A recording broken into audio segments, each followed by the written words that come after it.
Hello and welcome, true believers. Look, it's the street. We haven't done one of these in a couple days for many reasons, mostly because of the weather and my health, but we have to go and run an errand. So I'm dragging you with me. Yes. And it is a lovely, lovely spring morning. 57, 60 degrees here at Site B. The sun is out, the sky is blue, birds are singing, the monarchs are out. My stomach's upset.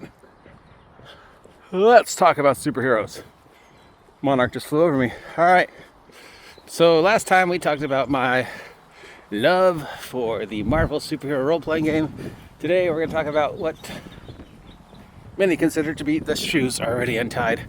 Many consider to be the greatest, at least my personal greatest superhero role-playing game, and that's Villains and Vigilantes, second edition specifically by Jeff D. and Jack Herman. But all the editions, in general, stupid shoes. Not counting that weird time when Jeff D. tried to make Villains and Vigilantes into champions, but all the other ones, I think Villains and Vigilantes is as close to perfect as a superhero role-playing game can get.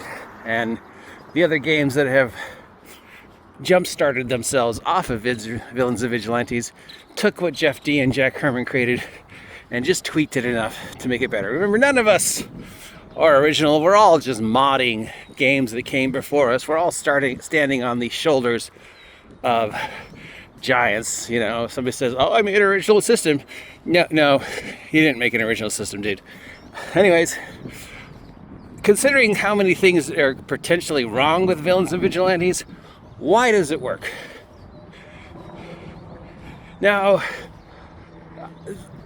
it's random, and a lot of people don't like randomly generated superheroes. And let's face it, for every randomly generated superhero that comes out working perfectly, Spider-Man. Spider-Man is definitely a randomly generated character that is loosely fit together with the theme Spider. You have a character that doesn't make any sense and you can't make work. You're like, water breathing and I don't know. I mean, these two powers don't really work together, but somehow even the most bizarre random combinations seem to work with Villains and Vigilantes. And you would think they wouldn't. So that's the first thing I loved about Villains and Vigilantes is we could always make the characters, no matter how ridiculous, work. And the second thing was, despite the randomness and despite the obvious gaps between a character with maybe 2 powers and a character with 5 or 6 powers, the way the combat system worked and the way the role-playing system worked is you never felt like you weren't contributing, you know? It was the kind of system where you could have super guy and skill guy working together and they could complement each other. Everybody felt like they had a role. Everybody felt useful. Nobody ever felt like, well, my powers suck, I can't contribute anything to this scenario. Even the non-combatants, I've got Charm Person as a power. They still had things to do because there was as much role-playing and comic book shenanigans involved in V&V as there was in just superhero smackdown combat. And the fact that they could put a practically perfect superhero role-playing game in under 60 pages is amazing, because nowadays, the same thing would probably be 300 pages, not counting art. But from cover to cover, V&V worked, and it had the running comic book going through it that just helped add to the flavor. The combat system, buggy, lower the better. Some of the defenses and offenses don't seem to make sense. Definitely favoring higher agility characters. And some things never made sense. How can I mind control an android? According to this, I have a chance. That doesn't make sense. It doesn't have a brain. It's a robot. How can I mind control it? Doesn't matter. The combat system says there's a chance. And logically, that doesn't make sense. But from a comic book point of view, sure it does. Yeah, I mean, it's comic books. Comic books operate on a completely different logic than everything else. So in a comic book, sure, mind control could work on android, because maybe that android has a piece of human in him. I don't know. It's the X-Men. Maybe it was just the time. Maybe it was just the time period when Village Vigilantes and all the other superheroes entered the gestalt of the role-playing community that I was a member of. Maybe it was just the location. Maybe something about Southern California and those Southern California summers and those springs and those, late nights when the weather was just perfect and you could be out to 10 just contributed to superheroes. Maybe it was just something about being an adolescent in the 80s in the San Fernando Valley that just meant everybody was playing superheroes. You hear me talk about this all the time, guys. But it bears repeating, and I don't know if anybody else has the same experience that I do. This experience does seem to be very unique to California, but there was a time period where nobody was playing fantasy. Nobody was playing D&D. Everywhere you went, people were playing Champions or Villains and Vigilantes or one of the other superhero role-playing games that came out. There was a huge chunk of gaming time in my life where I wasn't playing D&D for at least 10, 11 years. It was all superheroes or all other games.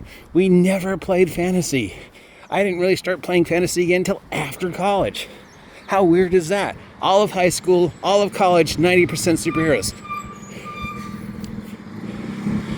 So I love the random system. Obviously, the random system from today's point of view needs a little tweaking, but it's not that hard to tweak. Everybody tweaked it a little or added to it a little to make it fit their comic book dream, but really it didn't need that much. Everything worked. Even the ridiculous powers that made no sense worked. And sure, yeah, you look at it now and there's a lot of wibbly wobbly, just make shit up. Mutant power, make shit up. Chemical power, make shit up. Body power, make shit up. Which feels lazy, and feels like it's unbalanced. I could just fit anything in there. But again, when you look at the example characters in the various books and all the characters we played and all the NPCs and villains we played, it still somehow worked.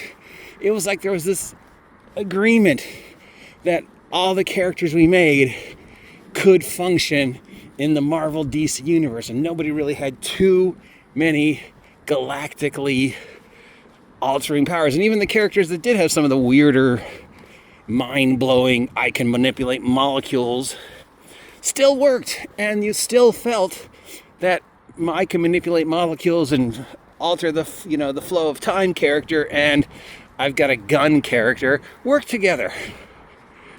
They complemented each other. The combat system made you feel like those two could be in a comic book together and you could complement each other. So that was what's great about Villains and Vigilantes.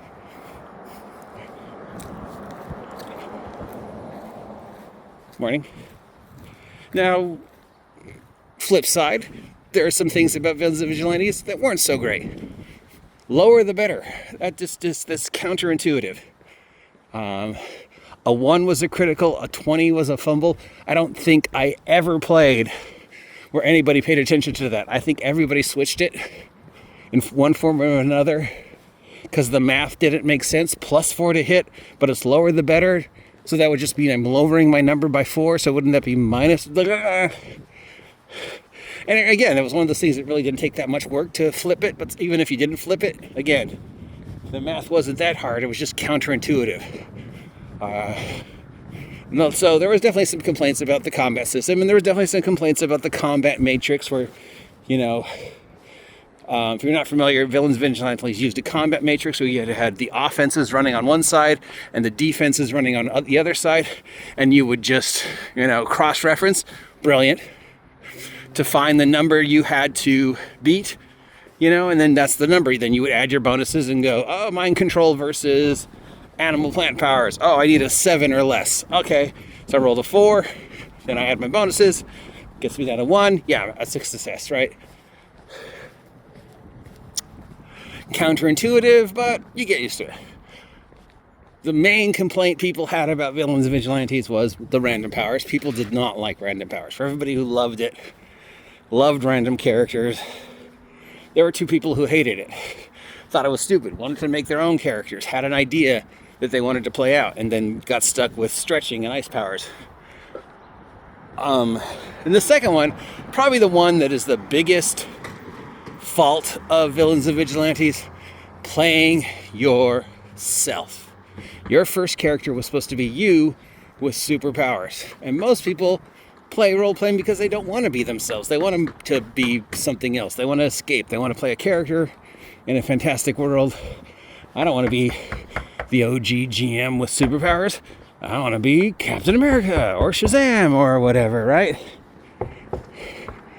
But when you're 12 and everything in your life is awful, and the idea that there is a multiversal counterpart of you who has the power to stand up to the bullies, well, that was probably the reason why it was so popular with so many adolescents that I gamed with during that period of time. Because so many of us were coming from the same thing, you know. In this world we didn't really fit in, you know, being geeks, being this and all the other things, and being bullied. And now here we're living out the ultimate teen fantasy. It's me, but with superpowers. I could go and deal with my bullies, but I'm a hero, so I don't. And that hero code, which is also deeply ingrained in V&V, both in the example characters, and there's an actual whole section in the book on the hero code in crime fighting and which law applies to what, which is brilliant also. You know, but some people would say running yourself is dumb. I don't want to play myself. Why would I want to play 12-year-old me with superpowers? And I was like, because 12-year-old me doesn't have powers. 12-year-old me can't stand up to the bullies or the hardships of my life. Now here I am, and I have powers. I can be Robin. I can be a Teen Titan. I can stand up to the bullies. I could kill them.